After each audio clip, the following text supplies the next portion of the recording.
vraiment, il était dur, il m'a tapé, il m'a frappé, il m'a ceci, il m'a cela. Mais j'ai survécu.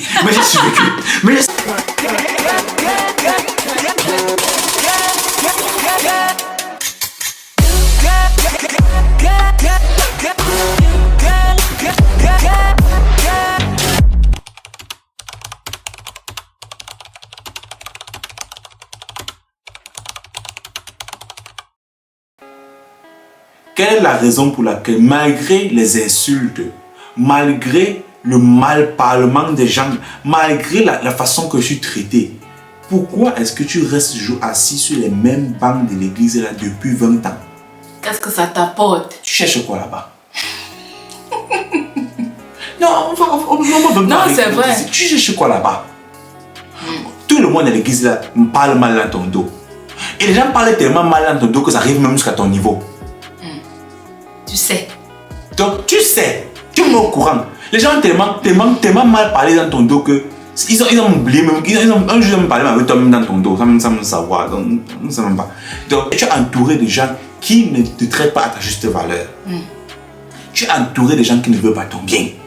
Tu rencontres les mêmes gens qui se tiennent devant toi dimanche après dimanche pour te donner la parole du Seigneur. La parole du Seigneur. Alléluia. Et voilà. Tu es en train de nous écouter là maintenant. Toi-même. Oh. Donc tu veux par là dire que c'est souvent important de sortir de certaines églises. Ah voilà, maintenant on entre dans les vrais sujets alors. Non mais c'est de ça qu'il s'agit. Il y a les persécutions dans les églises. Est-ce que ça doit nous pousser à sortir? Ou bien c'est pour dire qu'on va rester? Non, Dieu a dit qu'il faut aller à l'église, il faut rester. Ou bien il y a la possibilité quand même que quelqu'un dise que non, je sors. Mais maintenant quand tu dis je sors là, est-ce que c'est pour ne plus jamais rentrer dans quelle qu'en soit l'église? Parce qu'il n'y a aucune église parfaite, ça c'est vrai. Oui, il n'y a aucune parfaite église. Chaque église, il y a les avantages et les inconvénients. À toi de voir là où ça va. Mais est-ce que ça veut donc dire que... En fait, je trouve que, moi, avant de répondre à la question, je crois qu'il y a un autre problème qu'on doit adresser, c'est le fait que surtout nous les Africains, nous avons toujours la tendance à vouloir toujours tout survivre. Nous avons toujours l'instinct de survivre, nous disons que si j'ai survécu, c'est que ça va. Nous ne connaissons pas la vie tranquille. Nous voulons toute la vie, on a lutté et on a survécu. C'est tous les témoignages, on veut tout que vraiment, il était dur, il m'a tapé, il m'a frappé, il m'a ceci, il m'a cela. Mais j'ai survécu.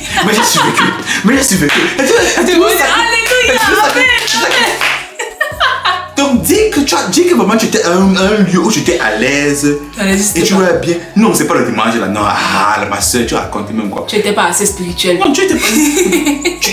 Où est-ce que tu as souffert? Montre-moi. C'est quand je vais montrer comment. Regardez, frère, il m'a tapé ici comme ça là. Mais Dieu a tourné son cœur. C'est l'heure de là que tu le montres. C'est qui aurait debout. Pourquoi?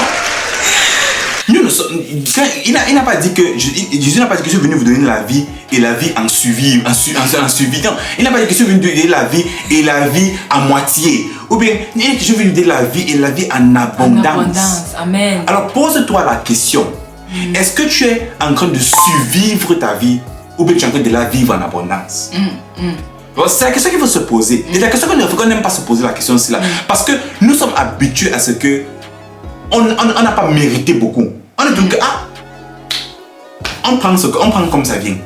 On prend comme ça vient. On ne connaît pas le droit nous-mêmes d'être en paix, d'être en joie, d'être épanoui. Non, c'est comme si non, l'autre là ce n'est pas pour nous.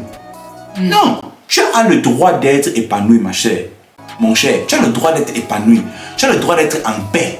Tu as le droit d'être quelque part où les gens regardent ta vie et ils t'apprécient. C'est ça. Parce que ce n'est pas tout dans ta vie qui est mauvais. Ton talent. Il y a des choses que Dieu a mis en toi. Et je sais que ce que je dis là maintenant sonne comme le charabia pour certains d'entre vous. Mais c'est la vérité. Il y a un plan de Dieu qu'il a déposé dans ta vie qui est lié à des talents, à des dons spirituels que tu as et qui sont appelés à être édifiés, à être vraiment, comment dire, à être motivés quoi. Tu as le droit de te sentir vraiment motivé, vraiment être vu, être accepté. Donc, la question, est-ce que je dois quitter mon église ou pas? Pour répondre à la question directement, ma réponse serait quoi? Pose-toi la question. Chaque fois que tu entres dans l'église où tu parles, qu'est-ce qui t'amène là-bas? Est-ce que c'est parce que tu es vraiment édifié? Ou de vrai? Non, tu es vraiment édifié. Édifié. Voilà. Non, c'est juste sérieux. Est-ce que tu es vraiment édifié? Ou bien tu pars là-bas pour être vidé? Pourquoi on n'appelle pas, on dit que Madame Loïs n'était pas à l'église aujourd'hui? Non, c'est la question qu'il faut se poser. Elle a péché. Qu'est-ce que tu cherches exactement dans l'église où tu es là maintenant? Ou bien c'est que tu dis que c'est là-bas que mes parents sont toujours partis. C'est aussi pour ça que je pars là-bas. Il y a le choix, maman. Il y a quand même la bonne parole. Le pasteur prêche quand même la Bible. Il y a quand même la louange. On chante ici et là. Bon, parfois c'est que c'est la même personne qui entonne le chant. Mais bon. Le plus important c'est qu'on chante. C'est comme ça que certains d'entre vous partent à l'église. Ouais. Franchement que après on va faire moins les photos.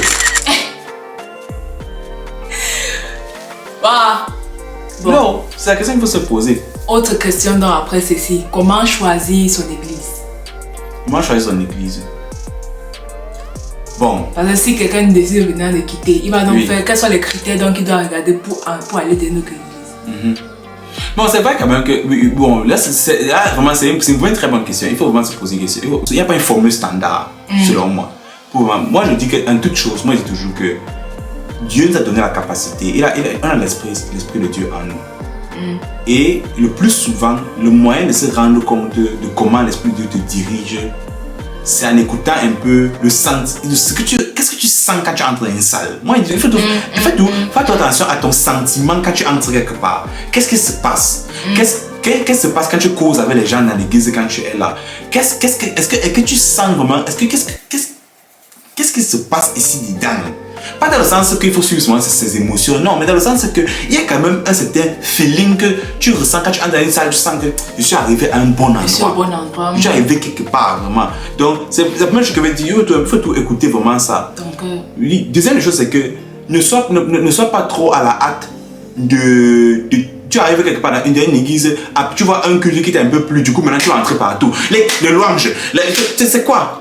Donne-nous un peu le temps. Attends même 2 semaines, attends même 3 semaines, attends même 4 semaines. Donne un peu le temps, observe. Observe d'abord, tu vois un peu. Et n'aie pas peur d'avouer que tu as peut-être fait une erreur. Parce que ça, le truc que du coup, comme tu as un peu sympathisé avec les gens à l'église, du coup, c'est que maintenant tu peux partir, et j'ai un là-bas comme ça, là, machin. Non, laisse l'autre là. Donne-toi du temps et parfois aussi, observe vraiment et vois, donne-toi du temps, donne-toi la possibilité de dire que bon, peut-être j'ai fait une erreur. Et je regarde peut-être ailleurs.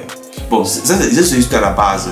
Bon, entrant peut-être en détail, moi je vais dire principalement, c'est bon d'être dans une église où tu as vraiment un ministère solide. C'est vu que tu as un pasteur qui ne parle pas seulement les phrases en l'air, mais qui parle vraiment dans ton quotidien, quoi.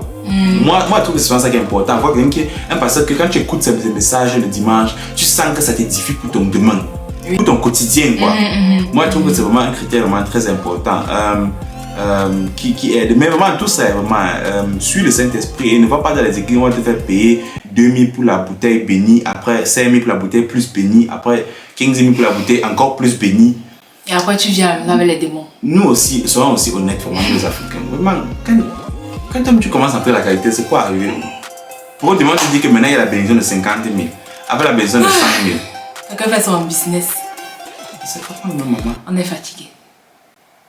En parlant de ça, moi, je vais juste rendre un petit témoignage parce que, bon, quand moi aussi, en fait, quand je lui ai posé la question, c'était pour voir, en fait, c'était juste pour un peu comparer par rapport aux critères que moi, peut-être, j'ai respecté pour trouver l'église où je suis actuellement. Parce que quand je suis arrivée dans ma nouvelle ville, en fait, je suis arrivée en Allemagne, chez la voie d'une autre ville. J'étais dans une église, après, j'ai dû changer de ville et tout. Et quand je suis arrivée là-bas, moi, en fait, vu que je suis habituée à aller à l'église et tout, il me fallait une nouvelle église. Et puis, j'ai quand même fait un bon parcours. Je suis partie dans plusieurs églises et tout. Et puis, peut-être, ça m'a même parlé d'une église. Je suis partie là-bas une seule fois. J'ai vraiment senti, en fait, je ne peux vraiment pas vous expliquer. J'ai senti que c'était là où il fallait que je sois. J'ai senti direct, dès la première réunion. Et après même, je suis allée ailleurs après. Après, il y avait une amie à moi qui partenait d'une église africaine. Et puis moi je me suis dit, bon, c'est vrai quand même que de base, j'aime bien notre mood africain et tout, la louange et tout, c'est un peu, hein. Du coup, un dimanche, j'ai décidé d'aller avec elle dans son église et tout pour voir comment c'était. Et mine de rien, en fait, ce qui m'a vraiment plu, c'était l'accueil. Donc le fait que peut-être quand tu arrives, tout le monde vient te saluer. Parce que c'est la différence qu'il y a entre les églises africaines et les églises des Européens et tout. C'est pas tout le monde qui vient vers toi pour dire c'est comment tu es nouveau, fais ceci, non. Et en fait, c'est ce qui m'a plu. Mais je ne peux pas vous expliquer pourquoi je n'ai pas pu rester. Je vous dis, je ne peux pas vous expliquer pourquoi. Mais malgré toute l'affection, malgré le fait qu'ils m'ont accueilli, même après l'église, tout le monde est venu vers moi. Oh, il faut revenir, machin. Et en plus, j'étais habillée avec un dos nu et tout. J'avais même peur qu'on devait peut-être mal me voir parce que moi, je sais que dans les églises africaines, on ne s'habille pas n'importe comment. Et le jour-là, je m'étais habillée comme ça parce que je ne savais pas de base, c'est pas là-bas que je partais. J'étais là avec un dos nu. Donc moi, je savais déjà qu'on devait me juger. Mais curieusement, personne ne m'a jugé. Donc déjà, moi, ça m'a vraiment plu. Mais je ne sais pas pourquoi je ne me suis pas sentie bien. Malgré tout ça, je sentais que c'était pas ma place. Donc juste pour un peu appuyer ce qu'il a dit là, que vraiment c'est quelque chose qu'il faut, tu dois juste te sentir. En fait, jusqu'aujourd'hui, je suis dans mon église, quand chaque matin de partir, je suis tellement contente. Même quand je manque l'église, ça me fait mal. Tellement la louange, l'adoration, j'aime tellement le mood, l'atmosphère, la prédication, tout. En fait, c'était juste pour un peu appuyer ce qu'il a déjà vraiment, le fait de sentir vraiment, ça c'est, en fait moi vraiment c'est quelque chose qui est très important même. Et moi je pense que c'est même le premier et le grand point pour quelqu'un qui cherche une nouvelle église et tout. Quand tu entres, tu te sens comment? Tu te sens comment? Oui. Après ça, écouter ce qui se passe. Exactement. Donc, c'est vrai que bon, peut-être ça peut arriver qu'au début tu te sens bien et après il y a les circonstances qui font que tu te sens mal et là ça peut aussi arriver. Mais le premier feeling là, c'est important. Ça peut aussi être très décisif pour ton choix. Donc, c'est un peu ça. Voilà. Tu as le droit d'être heureux. Exactement. Tu as le droit d'être heureux. Dis ça à haute voix, j'ai le droit d'être heureux. J'ai le droit d'être heureuse. Ça va te faire du bien. Ça va te faire du bien de savoir ça. Nous avons vraiment le droit d'être heureux ici dehors. Parce que c'est souvent ça où nous nous bloquons. Comme ça, on n'a pas le droit d'être heureux. Et ça a plusieurs raisons. Ça peut être que tu n'as jamais eu ce sentiment-là de ta famille ou de n'importe quoi, mais tu as le droit d'être heureux. Amen. Et d'être épanoui, vraiment, et d'être vraiment à l'aise. C'est ça. Donc, il faut lutter pour ça. Amen.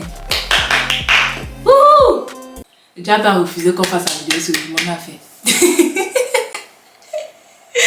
Bon, c'était la fin de la vidéo. Merci.